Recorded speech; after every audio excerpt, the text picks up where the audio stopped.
Okay, so year eight, we're carrying on with the advertising work that we've started last week, and today focusing on something called colourful copy, being able to recognise how descriptive language is used in adverts to make a product sound more appealing. So as it says, while pictures are crucial to many adverts, advertisers also use language to create a certain picture in our minds. The author of a novel or a story might use adjectives, adverbs, and figurative language to create a setting and atmosphere. Advertisers use the same techniques to help us to imagine a product and its benefits and to make us want to buy it. Holiday companies often use words to create a picture in their adverts. This helps potential customers to imagine themselves at the resort and encourages them to book a holiday.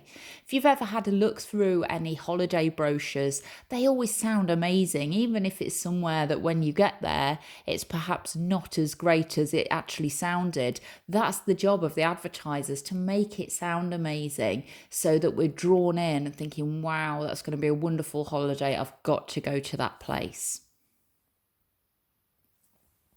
So let's have a look at this advert here. Hopefully it's big enough for you to be able to read the information. This is for Center Parcs. It's actually the Sherwood Forest one in Nottingham. So let's have a read through. You can see we've got a couple of pictures on there and some other tabs that we can click on if we were actually to go on this website. But let's have a read through of what it tells us about Sherwood Forest Village.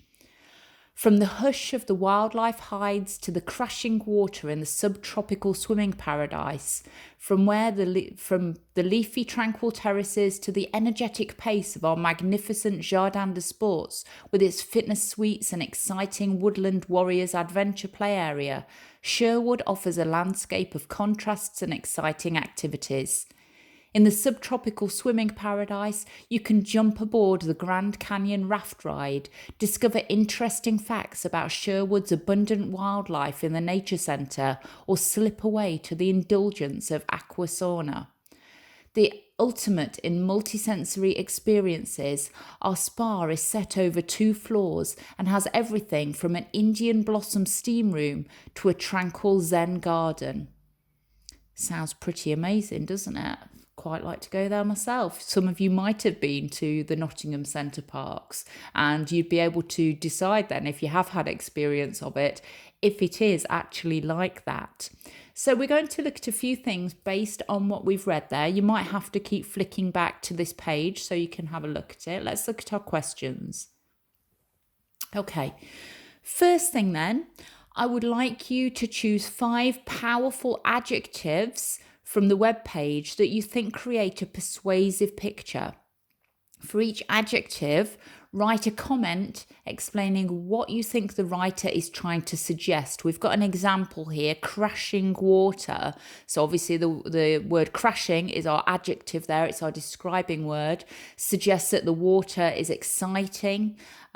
So yeah, certainly it doesn't sound very calm, does it? Very exciting, very rough. Think about any other powerful adjectives we can pick out from that piece of writing and write about what the writer is trying to suggest. The second part, write down the names given to the different areas of this resort. What does each of them suggest about the place? Again, we've got an example. So the subtropical swimming paradise tells us that there's a swimming pool, but it also suggests that it's warm by the use of the word subtropical, and beautiful with the word paradise. Okay, so have a look at the other names that we've got in that piece of writing. What do they suggest to us about the place they're describing? And then I would like you, if you can, to look at some other holiday destinations. So you can go onto Google, or you might have a holiday brochure around the house, and investigate and write down some notes on how they use language to create a picture in our minds. Think about the names that are given to places, think about the adjectives that are used, and write about how they help to create that colourful, descriptive picture in our minds. You can do as many of those as you want. You could try and do a range of places. You could do some places in this country. You might start off with campsites in this country and then go for something complete opposite, maybe a luxury hotel in the Maldives or Barbados, and try and look at how each of those different types of holiday destinations use the descriptive language. Okay, should spend about 20 minutes on that. Off you go.